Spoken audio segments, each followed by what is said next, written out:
members of the black community was incarcerated for a very long time. It's one of the things which we must never lose touch of, and we must never be detached from, because we can only shape a clear future and way forward if we have a correct and proper understanding of where we come from. In my Pastor Kaba, in my short life, I know we have been involved before in formation of a political party. And what we did was to write policies and cardinal pillars, and we said they're non-negotiable. And went to the people and said, no, that is what you take it or leave it. And people did not take it. More than 90% of South Africa said, but where do you get these things from? And they spoke that through ballot. It's not like there is no one who did not know about the policies and the principles of that other organization. Everyone knew about it. Engaged in all forms of theatrics in parliament to gain attention, got the attention, people understood very well. But then they said, but where do you get these things that you are saying should guide all of us?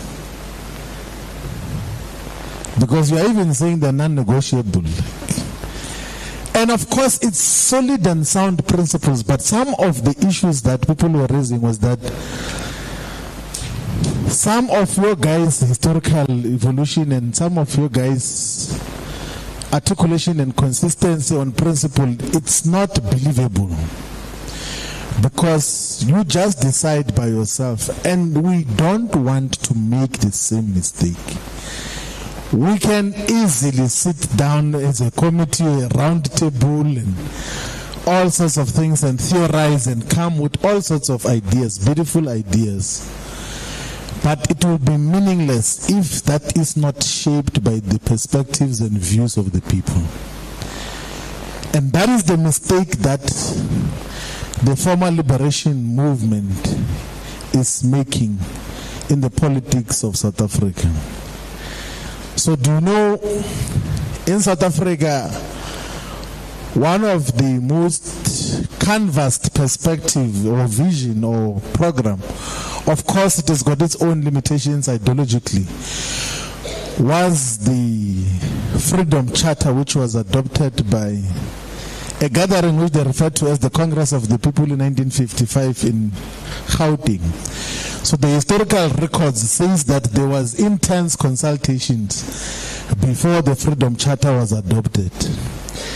And the Freedom Charter was the clarion call that was the uniting perspective of almost all liberation forces for many years, to the extent that a larger component of the national liberation movement was mobilized behind the Freedom Charter. Of course, there can be weaknesses in it, but it was the vision that got to unite everyone else in the struggle for political freedom, which did not translate into anything meaningful. Now, comrades, one of the issues which I'm sure with time we will talk about that much more meaningfully. So the other issue which Comrade Jabu says, he says he is wary of symbols of war like spears and everything else. So you know, of the existing black political parties, in the logo of the African National Congress, there is a spear. In the logo of the Economic Freedom Fighters, there is a spear. In the logo of Mkhonto Sizwe, there is a spear as well. In the logo of Africa Mabuye movement, which is not yet finalized, there will be what appears like a spear but is transitioning into a pen. That is now a transition from those that fought for our freedom with spears in a violent way, now to clear ideas, to information, to voting, to high levels of information and knowledge in the battles that we're fighting for. Because we want to reimagine our struggle for total emancipation through a liberation movement which we say is existing in the 21st century. So Africa My Way movement will represent that transition from all these formations, because even out of the symbolism, even their ideas, their adaptability shows that they are still stuck in the period of fighting with the spear. And in any way, the spear is what got us to be defeated by superior gunpowder which was in the hands of the colonial settlers. So we are taking it to a different level in terms of how it's going to be handled in terms of the issues. We are transitioning in the manner, and the symbolism will represent that as well. And although the main and primary question has been whether we should found a political party, we have already illustrated that a substantial number of responses said we should not form a party, we must form a movement which will have a political party as part of the movement. Meaning that in the whole Africa My Way movement, you will have unions. We already have got the union of Manda Ashu, Workers Union of South Africa. The president of Mausa is here, with thousands, tens and thousands of workers who are organized as community workers under the community workers programs and under the EPWP program. Also, we will permit organizations to join as organizations.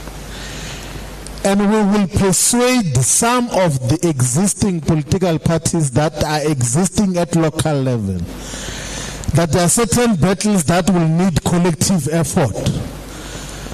For purposes of the immediate objectives, let us consolidate together and fight these battles together.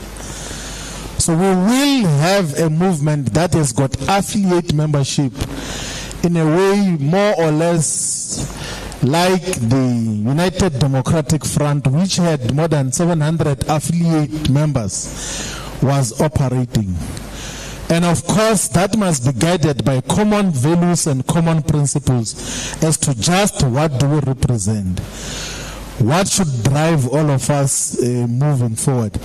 And genuinely, that is going to be a product of all these process of engagements and consultations which we are involved in. To the extent that after the consultations in KwaZulu-Natal, we are going to start now working on the People's Charter, on the draft documents. And before they are adopted by a national convention, we will release the draft documents to say to society that this is our summary of your submissions. And there will still be a scope for further submissions to say that you did not articulate this aspect correctly. This is how it should be articulated so that we are able to shape the future together. And it is in the final People's Charter and perspective where we will articulate what we think is the common vision and future and aspirations of the people of South Africa. And we know that our people want to live in peace. They want to live together. They want to have quality jobs without any age restriction. So, that is what government does in almost every aspect as well. Because they know that they don't have any aspirations, they don't have any capacity to create jobs. And then they bring in the age limit to say, those who are above the 35 are not eligible for even not very important government jobs, which is unconstitutional, it's unlawful. You cannot restrict people from working on the basis of the age that they've reached, because all of us need jobs. We have been having discussion with the president of Mausa that part of the immediate programs that we are going to engage in jointly, because that proposal of 35 years even affects Mausa workers as well now. We are going to have a program to oppose the age restriction of people who are going to be given jobs in South Africa. We will organize impactful pickets in all departments of labor and municipalities across South Africa to register that jobs must be available for everyone, including those who are above the age of 35. There must never be any restriction that is given in that regard. Now, comrades, one of the issues which sometimes is perhaps under-analyzed is the fact that the private sector in South Africa, capitalists, are the biggest beneficiaries of illegal immigration in South Africa. And one of the comrades, I think it was Vusumuzu, who said that there are laws in South Africa that if you are going to work in South Africa in an area that is not a scarce skills area, you need a work permit, you must be admitted, there must be a process. But the private sector is the one that is absorbing a lot of illegal immigrants, particularly in the retail sector, in the hospitality industry, in agriculture. And why do they do so? It's because when those people want to unionize and organize themselves as unions with workers' rights, they threaten them with the police that we want to call the police on you. In the farms, during the harvesting periods, an era there in Musina and almost all the border areas, they employ illegal immigrants to come and get involved in harvesting, and when they demand salaries, they call the police on them. So at the center of the proliferation of illegal immigration in South Africa is the private sector that purposefully overlook our people in favor of illegal immigrants. And then of course that is coupled with a weak and incapable state that is unable to enforce any law. The fact of the matter, comrades, is that law enforcement in South Africa is collapsing beyond any form of repair. The levels of lawlessness that is occurring in South Africa is just getting out of control. How do you explain that year on year, without reduction for the past 10 years, murder, like killing of people, has been above 27,000 people who are murdered. And the number of people who are murdered is even higher than areas where there are wars.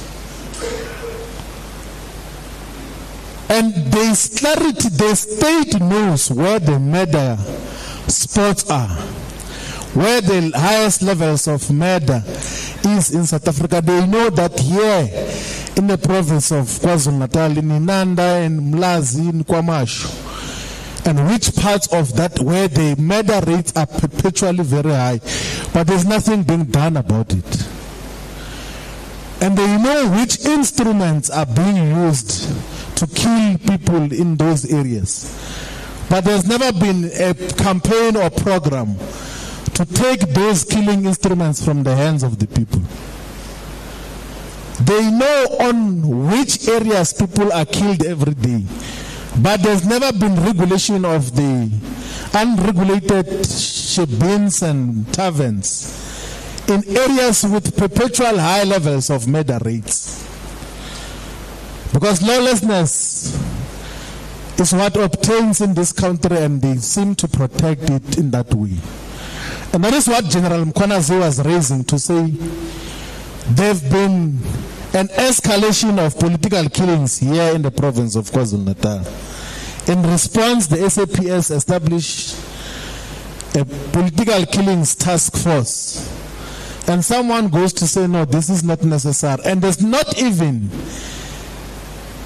a single political killing case that was resolved in a speedier and much more clearer way as to just what is happening. And before it could be contained, it now spiraled over to traditional and royal leaders. In this province, more than 40 traditional leaders were killed. Why? Because the state of lawlessness. And that is one of the things that the people of South Africa are saying we should come with clear solutions on. It should not be permissible, it must not be overlooked when the capitalist and the private sector employ illegal immigrants. There must be serious consequences, and a responsive and impactful government must be able to curtail that so that we prioritize jobs for our people. But there is a scope in South Africa to could create millions of jobs for everyone. But we have got an unwilling government, an incapable government, a confused government that doesn't want to come with just basic policies and guidelines on how jobs must be created. You know, it's very unfortunate that we have to even make reference, maybe because some of the elder generations will be familiar with. Do you know the apartheid government, when they were trying to decentralize industrial expansion, they were trying to depopulate or to reduce population sizes in the areas which they said are white areas. They passed industrialization policy laws that got homelands to be industrialized to create jobs. Under homelands, there were industries. In Ulundi, in Mandeni, those industries and factories which Inkatha Freedom Party claims were built by the homelands were not built by the homeland, they were subsidized by the apartheid government through some policies they referred to as good hope policies on depopulation of the white areas. But jobs were created even in the townships through industrial policy that said, if you are going to build a factory and employ people where our people are staying, you don't have to pay taxes. It's allowed by government. A government is allowed to do that. And you don't need to pass a new law to drive industrial policy. You don't need to draft a new legislation. Why is it now, in a democratic government, aren't we declaring all our townships, all the rural areas as tax-free zones for all the industrial and labor-absorptive investors who are going to create jobs for our people? Then we'll be guaranteed that there won't be an issue of the crisis of sustainable jobs in our rural areas. But now, there is no one, and there will never be anyone who is going to build any industry in any rural area. In any way, there is no reliable water, there is no reliable electricity, there is no reliable infrastructure. All because we do not have responsible government here in South Africa. And that is one of the things that we need to respond to in detail in terms of the policy formulation that we will come up with. And foundationally, we want to assure Abefundisi and all the religious leaders that Maibuye is going to be, is built on the foundation of respecting all the faith leaders and all the traditional leaders, because those are the people who are in constant interaction and touch with our people. So we're not going to concentrate the organization on trying to breed some professional revolutionaries outside of the current leaders of the people. So at the core of the organization will be those who are already leading the people. They know what are their aspirations, what are their interests. It is not a mistake that even our convener here in the province of KwaZulu-Natal is Bishop Nomusa Kamashobane Msibi, who is part of the faith community. She has been even in other organizations which are not worth mentioning. Now, comrades, we are fully aware of the dysfunctionality of all the municipalities here. This one of Msunduzi is the most dysfunctional. Like there's an attempt to redemarcate it into a metro, and it will even get worse. And this will require all of us, the people of Msunduzi, to say, what becomes our solution? This will require what was proposed as well, that let us take this process down to our people. Even later on, when the process has been converted into a political party, we must honestly reflect. We must be guided, Pastor Ntlaganip, by what the people are saying on the ground on a constant basis.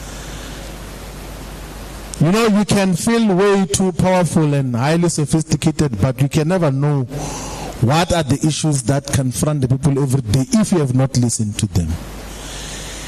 And the limitation and the crisis of politics in South Africa is political leaders who think that they know what are the aspirations of the people. That is why they are always in a hurry. They arrive in meetings late and they want to leave early, not they are rushing to another meeting. And that will never be the character and nature of Africa Maibuya movement. So much more practically would encourage all of us that the direction that we are taking is, we will at some stage, we will constitute a political movement which will have a political party whose policies are going to be shaped by the people. So all of us, comrades, there's very good comrades from all the wards here, from Ward 7, from Ward 16. I saw a majority of comrades are from Mbali. We must constitute ourselves into solid structures on the ground that are honest.